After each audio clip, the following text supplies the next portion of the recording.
Hello, my name is Reverend Dr. Gary Simmons, and I'm here to tell our story about our efforts to intentionally evolve out of minister-centric ministry practice into mission-centric ministry practice. So I'm going to be talking about our 5-year journey here at Unity Spiritual Center Spokane, where Jan and I have served as co-spiritual leaders. And by the time we retire in December, we'll just be 3 months shy of having been here 6 years. And so this video is about documenting all of the dynamics and the modules that we've brought forth that constitute our evolutionary process into mission-centric ministry practice, as well as a description of what the coaching program also is aimed to replicate in my clients. And I want to begin by creating a bit of context for being able to really understand what we have done over these last 5 years. So suffice to say, I received my doctoral degree through Holos University. My dissertation was entitled Creating Thriving, Coherent and Integral New Thought Churches Using an Integral Approach and Second-Tier Practices. And so that had caught the attention of Ken Wilber, who invited me to write an article in the Journal of Integral Theory and Practice based upon my dissertation and my vision of a new ministry practice that was centered in second-tier imperatives, distinguishing that between first-tier, and I'm referring to spiral dynamics now. So there's a theoretical context that Wilber has helped inspire in all of this, and as Jane and I have cultivated and deepened our relationship with Wilber, we're also inspired to have him follow us with respect to the work that's unfolded at Unity Spiritual Center in Spokane. So upon arriving at our assignment in April of 2015, we were hired specifically for the purpose of bringing into expression this new paradigm of ministry practice. We candidated in the context that we would bring forth a different ministry practice that was not tethered to the comings and goings of ministers, but rather centered upon the fulfillment of purpose in people's lives. In part, our association with Wilber also led us to understand that if we're going to evolve into second tier, we have to do shadow work. We have to transcend our self-imposed limitations. We have to get to a place where we're no longer functioning so much out of our ego or out of our sense of separate self, but rather function from the standpoint of who and what we've come here to be. The differentiation between first and second tier is that in first tier, which is described as subsistent levels of being, is all about having to have things be a certain way in order to feel safe and okay. So our outer experience is at issue. In second tier, it's all about being levels. It's not about how our external environment looks and feels. It's about who and what we have come here to be and to express. And so there's a different operational context for second tier, as well as a different emotional and spiritual maturity component to being able to manage the evolutionary process. So our focus became one on differentiating the difference between translational and transformational teachings. And our assumption is that Unity and New Thought has been, for the most part, translational in its way of offering New Thought teachings and principles as a way of helping us improve our lives. The distinction between translational and transformational, as defined by Wilber and as also elaborated on by Robert Brummett, is that translational teachings tend to have us translate or reframe our experience so we can be okay with what's happening. We can feel a sense of empowerment or improvement. But transformational teachings aren't about improving our life, but rather embracing the discomforts of our life so we can do the deeper work of integration. And so I'll have more to say about that as this unfolds, but suffice to say that Jane and I, had to show up in the context of sharing a transformational message and in the context of moving our lives into a greater expression of our well-being and worth in the context of who and what we've come here to be. And so we had to shift a lot with respect to having that approach, including the approach of how we fund the church. And so I'll say more about that as we get into the program. So we began with introducing a practice mission statement, realizing that the current mission statement was so obscure, no one knew what the mission or the vision of the church was. I mean, it was written down someplace, and we finally found it, but the point is that it was not an active component of informing the ministry practice. It was just a latent potential. And so we offered them the mission statement, transforming lives and inspiring people to make a positive difference in their world. And we put forth the premise that until we as a community, as an organization, have the felt experience of transformation, of having our lives transformed, and in turn then being so inspired to make a positive difference in our world, if we do not create an organizational practice around supporting that felt experience of purpose fulfilled in individuals in the church, we're really not functioning on the level of mission-centric ministry. We're doing something quite different. So as we made this commitment to really focusing on transforming people's lives, we recognized that the evolutionary process was going to necessitate a willingness upon the part of our community to do the deeper shadow work. And so we introduced in the very beginning the Q process. And as most of everyone knows, that Jane and I are principals in the Q effect, along with our business partner Rima Benario. And over the years, since our inception in 2008, we've had over 8,000 people go through the Q process. We've trained over 140 Q process facilitators worldwide, and we're continuing to expand into the New Thought movement. The Q process is now elective in the ministerial education program. In addition to bringing online very quickly in our evolutionary process, we partnered with Mindy Odland insofar as her becoming a transformational partner in our effort to evolve our organization into a mission-centric ministry practice. And so we became a center for Mindy in terms of hosting her trainings, and we had over 25 participants in 2016 from 9 different states coming to Spokane. And she helped us launch our process, and it's been a great success and an important component of transformation, because we know that transformation doesn't necessarily happen on Sundays through a Sunday talk. And especially in this virtual environment, it's difficult. But in small groups, that's a different experience altogether. And even in virtual, transformation can be experienced in small groups when we're face-to-face and when we have a safety and authenticity with respect to our interactions. Also, very early on in the process, I began a weekly segment in association with our worship service, right after the announcements, that I called the Center Update with Dr. Gary. Our church is called Unity Spiritual Center, so our Center Update is about me sharing 5 minutes or less, or sometimes more, information about our evolutionary effort, why we're evolving out of minister-centric ministry practice. People understanding now that congregational ministry is in decline. And so it became an effort for me to help our community understand in the context of the organization what the struggle and effort needs to be. We realized that the church's rich history over 103 years when we arrived had a lot of comings and goings of spiritual leaders. So we set out to do the Genogram Activity.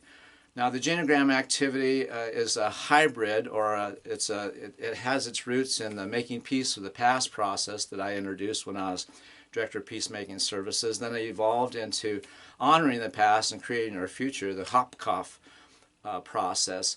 And so the Genogram Activity is quite different than that, if you're familiar with those processes. It's like putting the church through a Q process.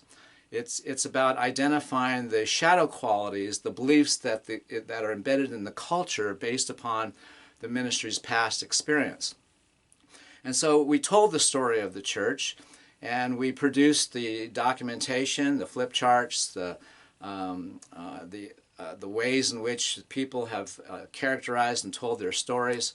We put that all up for everybody to see and for everybody to acknowledge that in every era, in other words, in the time for every spiritual leader, there have been prouds and there have been sorries and there have been regrets and drama, and all of that has been passed down era after era after era. So our genogram activity produced our cue cards and shadow card in the course of identifying the issues and the values that the church represents. But in a course of helping shift the dynamic, it was important to explain to our congregation as they looked at the legacy and their timeline that here's Gary and Jane's era. And you're going to have prouds, you're going to have sorries, you're just going to have the cycle continue until we change the context for how we tell the story of the church. And so we said from now on, instead of waiting 20 or 30 years to tell a story and kind of acknowledge that we have baggage, every year from now on, we're going to identify the accomplishments and our regrets. But our accomplishments and regrets are not about what's going on between the ministers and the community. Now, from now on, it's about our accomplishments and regrets with respect to our capacity to fulfill our purpose. You see, that's the key. That now we're going to have the stories with respect to how we did with respect to our intent to transform lives and inspire people to make a positive difference in the world.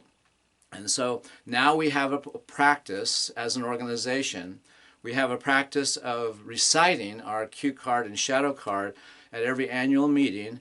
Our board, during every board meeting, all of us will share our own personal cue card, shadow card, as well as in our staff meetings. So the cue process and the acknowledgement that we're on a journey together, and that journey is taking ownership of what gets created when we're not living out of who and what we've come here to be, but living in the context of our shadow, in the context of our own self-imposed limiting beliefs.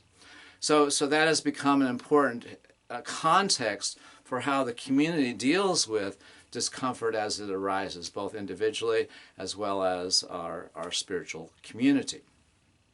In addition to beginning to develop a depth of emotional and spiritual maturity as the cue process and as spirit groups began to take hold, we introduced a new membership process.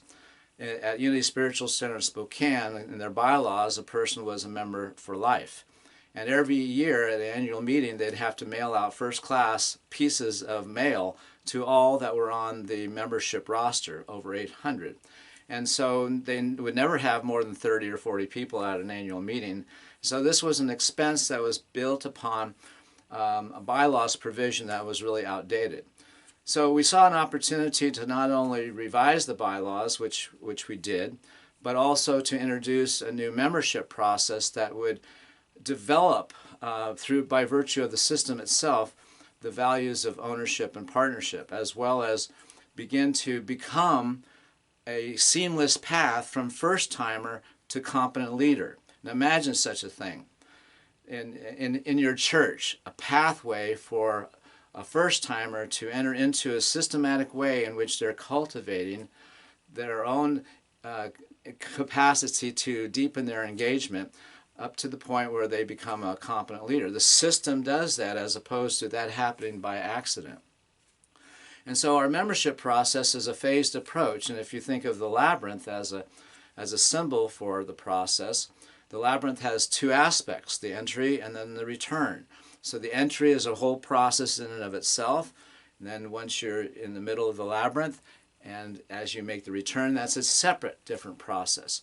And so the labyrinth walk mirrors our mission statement. Transforming lives is the first phase of the membership walk.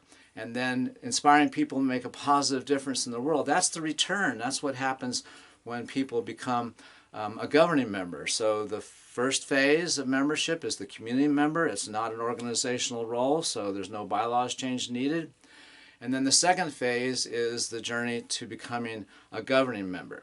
Now, our membership system only applied itself to those who are brand new. It has nothing to do with the established individuals in the church. They're automatically grandfathered into governing members. And then once the term of membership was moved to 1 year, everyone who is a governing member would then be obligated to renew their yeses, their agreements with respect to continuing the next year of membership. So we ask our members to say yes to 3 things. We ask them to say yes to deepening their own spiritual practice through spirit groups. Why? Because spirit groups has a component of transforming lives as a part of its essence, as a part of what it's about. The second thing we asked people to say yes to, community members, when they're just joining the church, is to say yes to some form of meaningful involvement through spirit groups. Because spirit groups has a service component, we want to push that experience to people who are new to our ministry. Or they can be participating in deepening their involvement in other ways through volunteerism in the church or outside the organization, just as they can take classes and other workshops and activities to satisfy that yes of deepening their spiritual practice. The third thing that we ask them to say yes to is to meet or exceed our spiritual cooperative share. Now, I'll say more about that in just a little while when I introduce our spiritual cooperative program. And if they can't meet or exceed the cooperative share, which for us was $125 per adult per month, then to just tell us what we can count on and to make it automatic. And that's basically what is asked of those who are governing community members, beginning their journey in the walk to governing membership. So we have no requirements in our system. We don't even use that word because requirements tend to be triggering of folks in New Thought. We have qualifications. Everyone wants to be qualified, but nobody wants to have requirements imposed. And so our qualifications for a governing member is to have gone through the 21-day Q process. The next thing that we did as we began to introduce the membership system, we realized that we had an opportunity to not only invite people into an authentic financial relationship to the church that was built upon their desire to be in integrity with their capacity to take on a portion of owning the operational expenses of the church, because our operational goal is to 100% underwrite those expenses through automatic giving. We have a portion of our community member orientation as well as our governing member orientation that invites people into that experience. And so we share the Tithely app because the Tithely app is a convenient way that people can text to give, as well as to also give virtually to the various classes and workshops and activities that can become giving categories within the Tithely platform. Well, I mentioned that that I had begun a process of doing center updates every week. And after a few years of that, the folks sort of said, I wonder, Dr. Gary, could you kind of maybe not do it so often? And so then it became time to introduce the rest of the updates that are integral to the concept of increasing the value of ownership and partnership within the community itself. And so we introduced the community update because that was a way in which we could promote our small group ministry program, spirit groups, as well as the other dynamics associated with community involvement, such as volunteerism and other things. Also, when we would announce our community member orientation process, that would happen during the community member update. The next update that we introduced was the board update. It was an opportunity for the board to, once a month, share with the community what's going on behind the scenes. Once again, this is not about the board telling the congregation information. This is about partnering with the congregation. So it's not about giving information, it's about sharing the experience, sharing the effort, the struggle, because that's what's needed. That's what the community needs to kind of appreciate and value when it comes to understanding what's going on. And then in addition to those 3 updates, we had the Transformational Stories update. We recognized that people were having all kinds of transformative experiences through the Q process, through spirit groups. We wanted to collect those stories. We wanted to provide support for people being able to share their stories. So Jane created a program where people could come to her and through a process of preparing their own manuscript and their practicing of it, they were coached into the sharing of it. And we have had such a powerful, dynamic process of people sharing their transformative experience. Another thing that we did, and one of the things that I've observed as a phenomenon of the New Thought movement that's problematic, is that when people are asked to serve on the board and they say yes, they're honored, they're flattered. How could they not want to do that? But when they get on the board, it's like they've lost their innocence. They find out stuff that they can't unknow. And so we have created a board training process where we don't even invite people to candidate until after they have gone through our board training process, which is just simply watching a video. And the video is available. It's free. It's on my website, and I'll direct you there in just a little while. But the idea here is that we want to provide those who would serve as trustees to really understand what that commitment is and what they're getting themselves into. And so we have a process where we meet with those people and talk about the issues that the board is facing so that they don't say yes and then all of a sudden find out things that is going to cause them to experience some discomfort that they don't really know how to process. So in addition to bringing online a board development component to our process as a part of the mission-centric ministry practice, we also recognize that funding the church is a major challenge. Now, part of our ongoing work with the board was to help evolve them out of their sense of not enough and the coping strategies that all of us have when we're living out of any kind of insufficiency. And so the problem with prosperity courses is that it doesn't necessarily address the sense of not enough.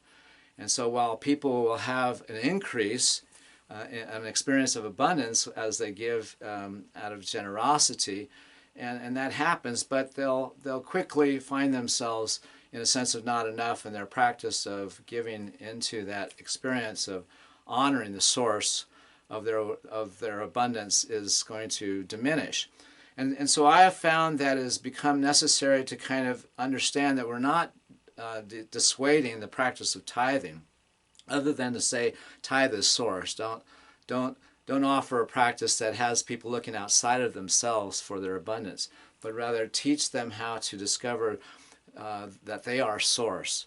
But we wanted to move away from the tithing funding model because that's where it's problematic. It's problematic for you on Sunday mornings to say tithe to where you're spiritually fed and believe that that's going to kind of address the financial dimension of the organization.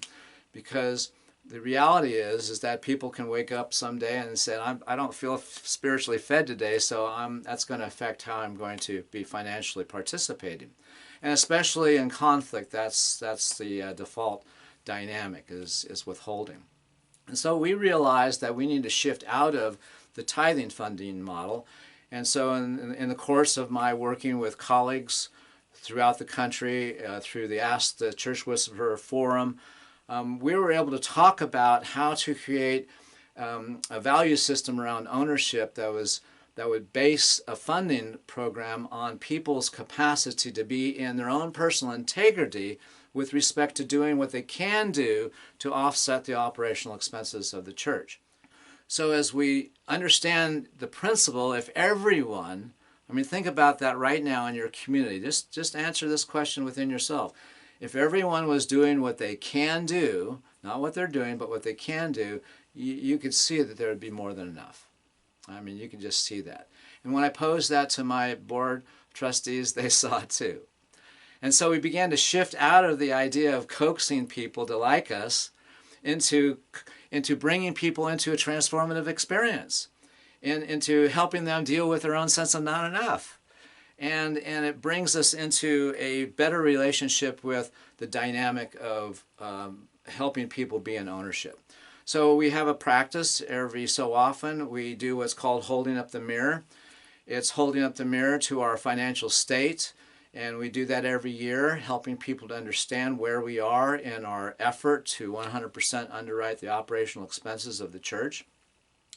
And in terms of fulfilling this effort, we've had to track our capacity to not only measure how many people are in our automatic giving program, because the reality is that people tend to only give when they're present, and we are experiencing this now. Most churches, not having taken up a Sunday collection for the last 6 months, are now experiencing the effects of what that entails. And so it's important for us to shift into automatic giving. If we don't try to track it, it's just going to happen by accident. We also want to track the amount of funds that those automatic givers produce to offset the operational expenses, what percentage of the operational expenses are being covered by our automatic givers, as well as how many individuals are meeting or exceeding our spiritual cooperative share, which is calculated every year based upon the number of people in our community that have some financial relationship to the church, and the operational expenses. We divide those two figures together, and we come up with a monthly amount that we need from each adult. And if each adult was giving that amount, then we would 100% underwrite the expenses. But for us, we've been able to increase the amount of those who are in our automatic giving and have the amount of those funds that are generated, as well as increasing the numbers of people who are meeting or exceeding automatic, the spiritual cooperative share. About midway in the course of our time, we introduced a new organizational dynamic that was meant to help us evolve more completely into mission-centric ministry. We introduced the Evolutionary Council. The Evolutionary Council is a team that was appointed by the board. It consists of about 15 to 25 people in the church that are tasked with two distinct projects. The first project is called Conscious Conversations, in which everyone in the church was interviewed and was given an opportunity to share what was arising in them with respect to their experience in the church. And so I have on the screen the questions that we asked each individual to respond to, and then over the course of collecting all that information, we produce a report. And that report then is shared with the entire congregation so they can see themselves mirrored back in it, as well as it's a place where the leadership can discern goals because of what is emerging in the community. In addition to the Conscious Conversations process, that team also implements another process called Mapping What Is. Mapping What Is like an organizational audit. It looks at every structure, practice, and system within the church and asks the question, how does this role or practice or system further our capacity to transform lives and inspiring people to make a positive difference in the world? What are the things that might not necessarily be pulling us in that direction? And so another way of looking at it is to ask the question, why are we doing it this way? And if we can't link it to some intention that is about fulfilling purpose as a part of our organizational practice, it's a place where we're leaking energy. There's all kinds of places where we leak energy in our churches, and energy leakage can manifest as lack, it can manifest as overwhelm, as dysfunction, as drama. There's lots of places where energy leaks can be problematic. So I'm wanting to now share, in addition to this, that we are also in the process of retiring, and so another phase of what is unfolding here at Unity Spiritual Center is our ministerial search process, and how can we bring that process in the context of mission-centric ministry practice. And so as we look at mission-centric ministry as a practice, there are many considerations with respect to the ministerial transition process. One is that there's no one trained to necessarily just step right in and continue with where Jane and Gary has left off. In some respects, the new minister is going to be trained to kind of step into the experience of the ministry practice that is based on the fulfillment of purpose, because it is quite different than our conventional minister-centric ministry practice. So what you're seeing now is the process map that I've created to identify the basic modules and position them in relative to where they're introduced in the chronological order of what I have attempted to describe to be our evolutionary process. But rather than to think of this as a linear process, think of this as an ascending spiral, where we have to introduce something in the beginning, but it has to cycle through several times before it flourishes into what it can become. And so it's more than just initiating and bolting on different programs, but it's organically living into dimensions of what is unfolding that build upon the predecessors, the structures that constitute the infrastructure for future modules and programs. So I've structured the flow chart in the context of leadership, organization, and community, because there are three distinct different dimensions of the organization that need to be worked with and understood. There's actually now, based upon what's going on in the world, a fourth dimension, and we can call that the virtual community. And while my process map is incomplete, under construction, we can see the potential of replicating all the aspects of what goes on in the community virtually now that we have the technology and the capacity to do so. So we at Unity Spiritual Center have invested heavily in our capacity to live stream. We did that 3 years ago, so we're not scrambling to try to make it work for us. And we have found that this has given us a capacity to really stay connected to our community and to have them feel that they're still involved in a transformational experience. And so it seems like it's unfolding nicely. And so it's my opinion that the next level of mission-centric ministry has to be virtual for us to recognize that we can no longer limit ourselves to a facility or to any external form. We have to develop this virtual dimension of our sense of identity in terms of really making a difference that transforms the world.